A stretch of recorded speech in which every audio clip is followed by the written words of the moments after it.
Do you ever hear Bob Crane's show? Yes, I did. Mm-hmm. Who is he, anyway? Bob Crane? Yeah. He doesn't, Who are his family? What's his background? Well, he's a kid that was born in the slums. And yes. he never had a chance. He came to Los Angeles. Mm-hmm, mm-hmm. And my sister-in-law knows him. She says he's, like he is on the He's a sweet guy. Yeah. And you think desperately of something to say to him because all he has is his background to talk about, his poverty, so what can you do with a guy? That's so he wonderful tries. when these poor kids make a place for themselves. Exactly, exactly. Because you take your average kid who has had everything. He's not going to try to be a disc jockey. No. He's not going to make that long climb. No. Why should he? These people are driven by their own, urge. Insecurity. Yeah. It comes out of ambition, but it's insecurity as far as I'm concerned. Can I have another cup of coffee? Yeah. After that opening, I'm not sure I should tell you. This is Bob Crane again. Oh, hello there. Hello there, Charlie.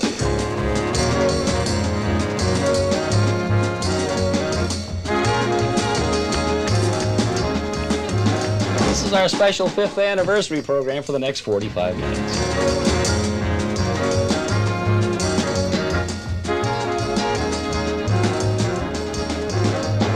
We've got a couple of features we think you'll like.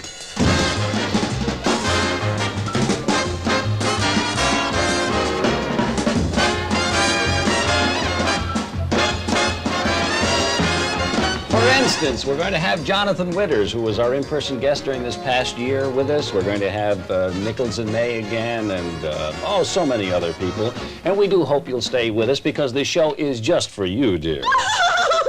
For me? Oh, nice. Oh, yeah. Oh, dear. This is our 5th anniversary show, and a very happy, good Saturday afternoon to you. This is Bob Crane. And it's rather strange for us, of course, to be on a Saturday afternoon. We're usually here in the morning from 6:05 to 5:10 during the weekend. On Saturday, we're on from 8 until 12 noon and, the usual type things. But today being 5 years here in town, we decided to have a special show set aside from our regular type things to repeat some of what we consider the best of our endeavors over the past 5 years since coming here to town from back east. And, of course, when this was first announced, we were going to have the best of Crane for 5 years. Quite a few people said, what's going to end up as a station break? And, cute things like that. My own engineer had that to say. When I said, Jack, we're going to do the best of the year, the best of 5 years, in fact. That is a you like peachy, splendid, paramount, cardinal idea. If you are just waking up and you suddenly find yourself coming down with a headache, 9 out of 10 doctors themselves have found that there is nothing like aspirin to get rid of the pain. That's a pretty sweeping statement to make, but we can make it because it's our show and there ain't nobody going to tell us what we can say. Now, the makers of Bayer aspirin do make, I was going to say a delicious aspirin. There's no such thing as a delicious aspirin. I'm so used to saying everything's delicious, you fall into these things. The makers of Bayer aspirin do make a good aspirin. Over 4,000 doctors were asked if they themselves took aspirin, and 90% of these doctors said yes, and that's not surprising. After all, doctors have recommended aspirin for years. In newspapers, magazines, personal consultation, aspirin is the one thing doctors consistently recommend. Of course, in the newspaper ads, it's usually an actor that's doing the recommending, but what do you know? This consistent that's not a very nice thing to say to a listener, is it? What do you know? I would. I could tell you what the secret ingredients are in these. No, don't. No, I don't want to know. You don't want to know. No. You want to be just I just want to go on using it. A Bayer aspirin. That's right. There is a technical name for it. I don't want to know. Thank you. All right. I don't want to know. Thank you very much. All right. Aspirin is what doctors themselves take. So what is it? Chicken fat and booze. And for the youngsters, get flavored Bayer aspirin for the children. Bayer aspirin, the best aspirin the world has ever known. And you know what we want to do now. Oh, I know what you know what I want to do now. We're going to repeat one of our interviews that we've done over the past 5 years, when we've interviewed something like over 300 different personalities, from Marilyn Monroe to Rock Hudson to the fellow that shines our shoes here in the building. Oh, Robert Crane. We've had Robert Crane, yes. That's one of the most sterling thoughts I've ever heard of. Yes. Probably one of the strangest interviews we ever had was the day we had both Pat Boone and Georgie Jessel together.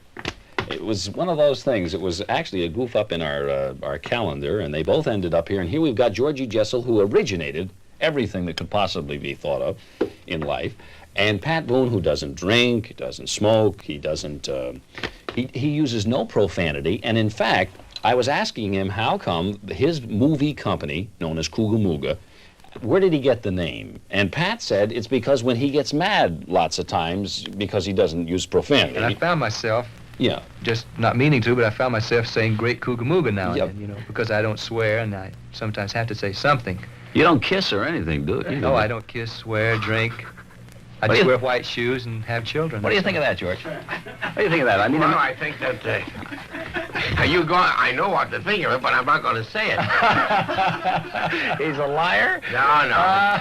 He probably has. No, I don't think that Pat has many vices. No, In fact, if they do, I'm sure his virtues outnumber them. And Oh, really? That's Coogamooga, right. I mean, I think That's almost a vice in it's a itself. nice yeah. sound, Coogamooga, and I must make a note not to hear that again. By the way, What? I see through this window here Yeah. some of the loveliest looking girls. I had no idea. No, George, no. You're here for an interview. You think you're coming in here to recruit. You're mistaken, frankly, and I knew you were going to ask that. No, I tell you, I'm so intrigued Pull the microphone in, George. so intrigued watching you, and I had never been to one of your shows. I listened to you religiously. In fact, that's one of the only religious things I do. And I'm fascinated by what you're doing. Just what it is you're doing, I don't know. But I've never seen so much accent in my life. Drum, and he's got all kinds of things over his ears and all sorts of concoctions. He looks like...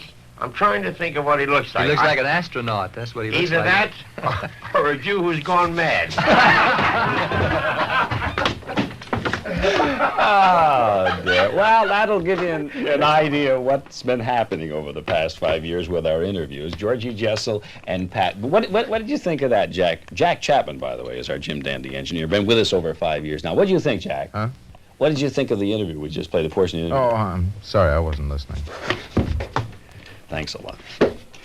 You know the strangest thing? And in old-time radio, this could never be. Today, Jack Chapman is probably more widely known than I am. I can go out, make personal appearances. People don't know me. You know, they can't see me. You'd be surprised how many people can't see me. But anyway, Jack has a feeling that he is the important one. Even in playing records, he doesn't think the singers are important, the musicians, nothing. Musicians mean nothing, the singers, dancers. Yeah, I know. None of them mean nothing. I know, Jim. And it's true, because if you don't have a good engineer, you're never going to get to Cleveland. Now I'm going to tell you about tape. Now, I tell you about tape. Now, you take a piece of tape like this, and you put one piece over here on one side of the mouth, one piece on this. No, that's not the kind of tape, Jim. What am I doing? That's the wrong kind That's of tape. not the tape. Put the right tape on. On a tape machine, you don't use that kind of Right, you put the like right for tape on. bandages or something Yeah, like put that. put the right tape on. This is just to show you what a great engineer can be for a show. Go ahead. Altogether different. Yeah, Now, you put the tape on this side, and then you put it to a little thing over here, and then you twist it around over there, and you put another reel here, and then you turn on the machine, and here's what you hear on the tape. Winston tastes good like a cigarette should. One of the all-time great engineers. Up front in the tobacco end. Always gets things absolutely perfect. Winston gives you filter blend. Thanks to the keen-sightedness of our engineer. Up front in the tobacco end. The flavor comes from filter blend. All right, give us the message there, Charlie. Yes, Steve, you're on that 9 years. Oh, wait a minute, Jim. Oh, Jim, you got the tape's backwards. Jim. But that's backwards. Well, put it. Well, I'm gonna fix that. Will you see, when you hear a tape that's put on backwards like that, it sounds, like it's really ridiculous. Well, put the but thing that on, isn't right. the way it is, All right, because put then it when on. you turn it around and you play it forward, we're gonna re-thread it over here. I put it over here, Yeah. play it forward for you, And now you are going to see what it really sounds like. Winston tastes good like a cigarette You should. should have left it the other way. Filter Blend, Winston's own combination of golden, flavorful tobacco, specially selected, then specially processed, is why Winston tastes good, like a cigarette should. Winston tastes good like a cigarette should. That's it. Winston does taste good like a cigarette should. And over KNX CBS Radio in Los Angeles, 1070 on your AM dial and 93.1 on your FM dial. This is Bob Crane on this Saturday afternoon with sort of a 5th anniversary show. Been here 5 years now doing the morning show Monday through Friday from 6 to 10, and on Saturday we're on from 8 until 12 noon. Jonathan Winters was our in-person guest around 6 months ago, and we did what Jonathan calls winging it, which means ad lib, a routine, where we only knew what we were going to do but not where we were going to go with it. He was the Hollywood movie producer, and I was the young, aspiring actor trying to get a job, and this was the scene. Listen. Well, what is it, Bob? What kind of work, what do you want to do here? What are you doing here, by the way? Who's the agent? What's his name? What's his name, Bob? What's your agent's name? Quickly. I'll be honest with you, I never met... How'd he get through the gate? I never met him before. You never met him before, Not huh? my agent. What, did he find you in the street or some discovery over a ice cream cone? It's a big... What, are you talking about the old days, Bob? What do you want to do, Bob? It's a big company, sir. Sure, it's a big company. It's a billion-dollar company, kid. We got him going there. You trying to tell me my business? Maybe you want to come behind the desk. No, I don't What do you want, sweetheart? What is it, baby? Oh, no. See, you... Want to be up there beside Marlena? Is that it? You get the Want wrong... to play Beau Geste again for No. kicks? We're putting Willard Foster in it. Crazy kid. He's 14 years old, but he memorizes in 2 seconds. No, but my agent told me that I was very good. Did he? Yeah, he said What's so. good about you? Well, What have you done? You really want to What know? have you done? I really want to know. I'm not interested for 10 minutes. Well, you talk so fast, I can't get... Of course I talk fast. It's Why? a fast world. We got to wrap a series up in 26 minutes. Oh. Oh, sure. Burn a kid out and he's through by the time he's 30. Well, the agent said to me, go in there, and you're a very big man, and That's right, I am. You could help me. And Big physically and mentally. Well, I'm overweight and overtaxed, overtired, and I'm over the hill. It's that simple, kid. 75 pills a day, 16 syringes, and 5 bottles of juice. That's what keeps me going. 14 institutions in 5 years. I've done little theater. Little theater? Yeah. Stay with it. What you ought to do is stay in Little Theater the rest of your life. Get a little tiny place. Go off the beach. Get your friends to come in Levi's. You know, let their hair grow long. Play banjos the rest of your life. No. Don't come on here. It'll drive you crazy, kid. It's a big thing. He told me I was right for the picture. He read They're making a housing project out of the whole lot. It's over, kid, for me and you and everybody. It's all going to pay TV. I've got a job for you in the radio as a jockey. How'd you like that? Be happy. Go away to Zuma Beach and work out for a day. No, you see, sir, I'm trying to get out of that. I don't want to get out of it because it pays well, but I want to get into the acting thing, and I'd been, the agent told me that I'm right for the part. He read the script, and I thought you were producing a picture. That's why I'm here. I mean, you start hollering at me like you've been doing for the last 10 minutes. It's not my fault. I'm sorry, kid. I suddenly looked at your face and saw myself. You're it, Bob Crane. You mean I got the part? You're our next leading man. You'll be bigger than Peck, bigger than Spencer Tracy, anybody out here. Well, what made you change? I love you.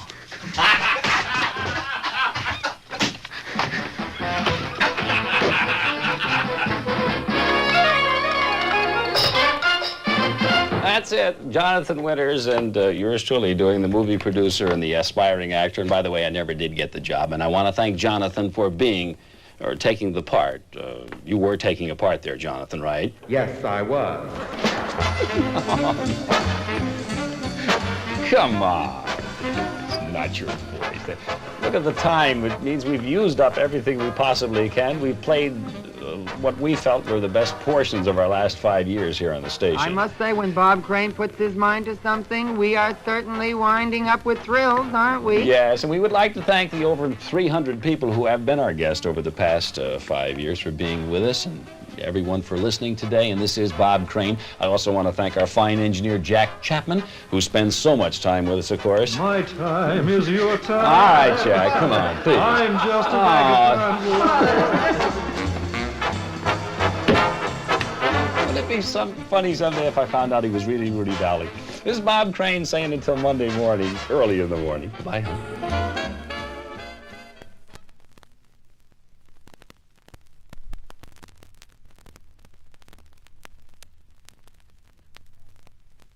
This is Pat Buttram. You know, I recently was an after-dinner speaker at a dinner at the Beverly Hilton Hotel honoring Senator Thomas Kuchel. It was a $100 a plate dinner, and I had to take the roll and butter to my agent as his commission. But this Republican dinner was $100 a plate. And this week I'm speaking at a Democratic $50 a plate dinner. And then next month I'm going to a dinner where whoever furnishes the hot dogs, we'll vote for him. At this dinner, Mr. Jack Warner introduced me, and it was a wonderful audience. Thank you, Mr. Warner. think that I'm just as proud as a peacock with two tails to be here tonight. And I am very honored to be here, especially with all the big names and the big distinguished people. In fact, I'm the only one on the dais that I never heard of. I represent the Tarzana group here. That's a little Ellis Island out in the valley where they keep you till you got enough money to move into Encino. But it's nice. With the freeway now, you can get into town in 20 minutes. I mean, whether you want to or not. You just...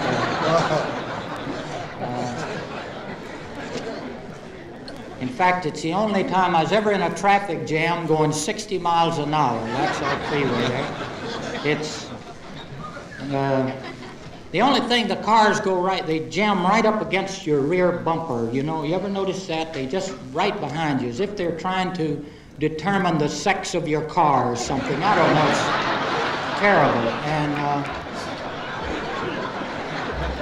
And tonight coming here, there was a guy so close behind us that he pushed in his cigarette lighter and my wife went, ah! And another, tonight there was a guy whose tail light was out, and I wanted to be helpful, so I stopped him, pulled him over, and says, "Your tail light's out." And he got out, and oh, he was mad. He was raring and using Harry Truman words all over the place. I said, "Nothing to worry about. It's just a tail light." He said, "Tail light hell, where's my trailer?"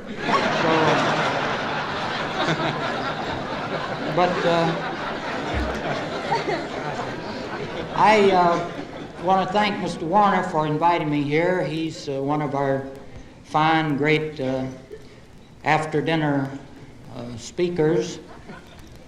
In fact, he'll talk for 2 hours if anybody opens a lunchbox somewhere. He started in the business as an entertainer, and you get an idea of why he gave that up.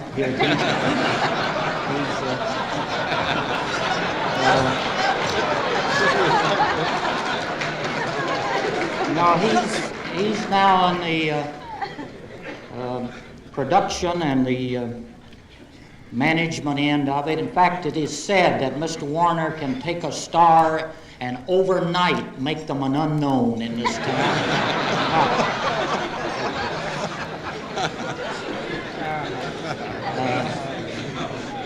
He's at Warner Brothers, you know, their slogan out there, combining good citizenship with shrewd bookkeeping.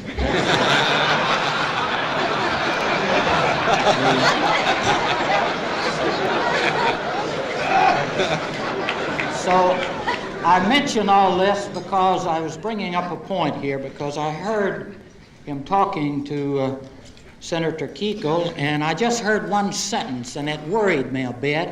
You know, he's a big television producer now, and all the series they have on. And I caught one sentence to Senator Kuechel. He says, "We'll call the series Stagecoach Senator, and we'll give you residuals on the first rerun." Of course, rerun, that's television talk. That's it means the evil that men do lives after this.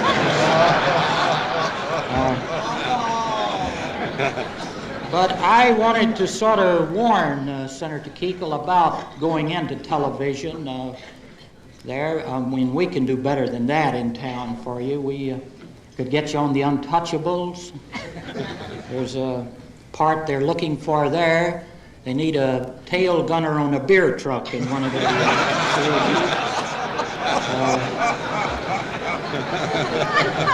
and also Ralph Edwards is looking for someone now. He needs a standby relative on This Is Your Life every week. And then there's another big show they're doing. You could get in it. It's a family show. It's a typical television show, a mixed marriage. The wife is schizophrenic and the husband is paranoid, and there's a conflict as how to raise the children. It's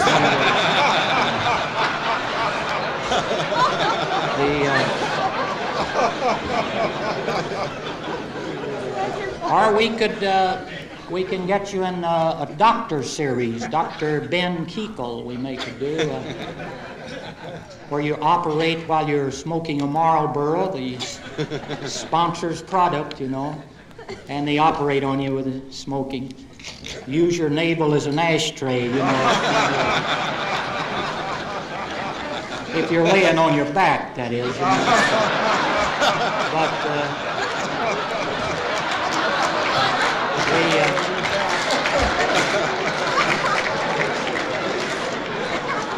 But it's a good thing you were under the anesthetic when they put out the butt. But I think that, Senator, show business is not for you, and I think you should... no, it's tough. It's a real hectic life. For instance, you know, Zsa Zsa Gabor, she was... you read, you know, she was burned out completely, and then she announced she's engaged to get married, so I don't know. Wasn't as burned out as we thought, I guess.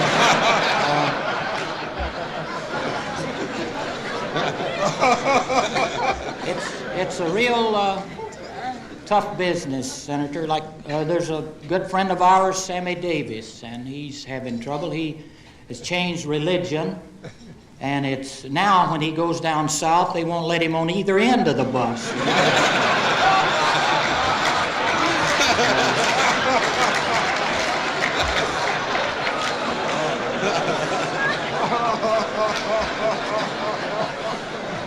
So I think, don't listen to Mr. Warner. You stay in politics. We need you there. And it's easier, you know, like all you do is run for office and write books. Mr. Nixon's writing a book now, I understand, called Night Must Fall.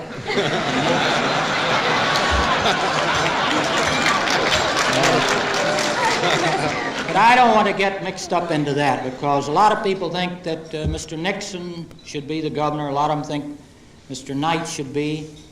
And there's a large group in town that think we should just let MCA handle it. I don't know.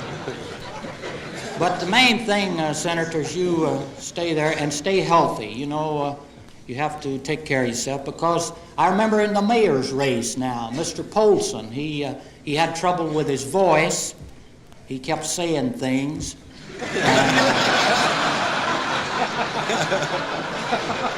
Now, Mr. Yorty, he has trouble with his eyes.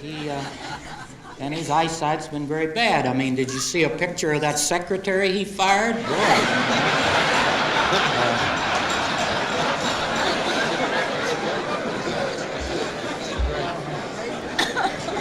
So, if I may add my little thought here, we need you where you are in Washington, and with the trouble we're having, I think, of course, the best way to get ahead of Russia is to get behind America. And I think it's men like you that'll do that. And, of course, I'm not worried about, there's a big war scare, but I'm not worried about war until I see Norman Vincent Peale building a fallout shelter. So thank you for inviting me here, and will you validate my parking ticket? Thank you, Pat, and I know all the ladies and gentlemen here tonight enjoyed you very, very much. And if they want to continue enjoying you, which I am one of your best customers while driving in the motor car, I want people to be quiet as in the car I turn him on. And he's very, very, very humorous. There's great psychology and philosophy and other 75-cent words that goes with it. You can hear him daily on KNX in the city here on radio. And what is it, 1:30 to 2:30? 2:30. He doesn't know when he's on. This is not the guy.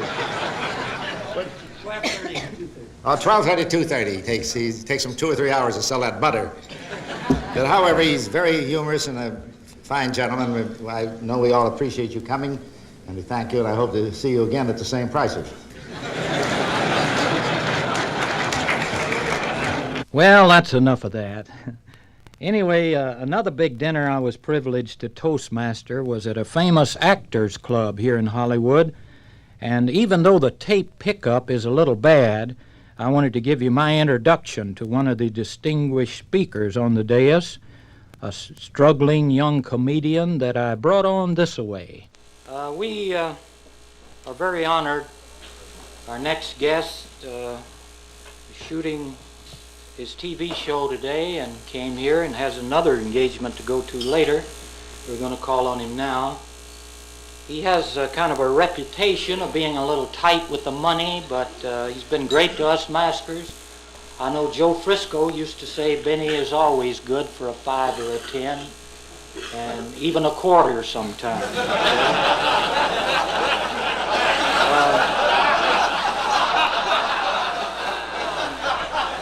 And of course, there's a lot of kidding goes on about a picture he made. This horn blows at midnight, but it's great. We, some of us here, we see it 2 or 3 times a week. You know, it's part of the cure over at Alcoholics Anonymous.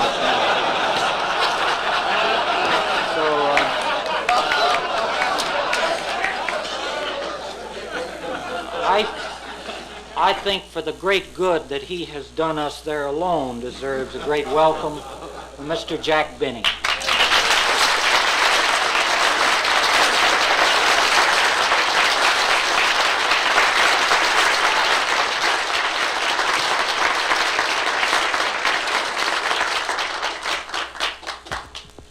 Brother Maskers,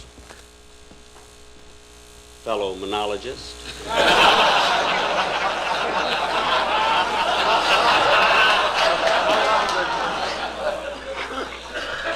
You know, I have been, in all modesty, I have been given credit for many years for having good timing, you see. But Pat Buttram makes me sound like Jack Warner.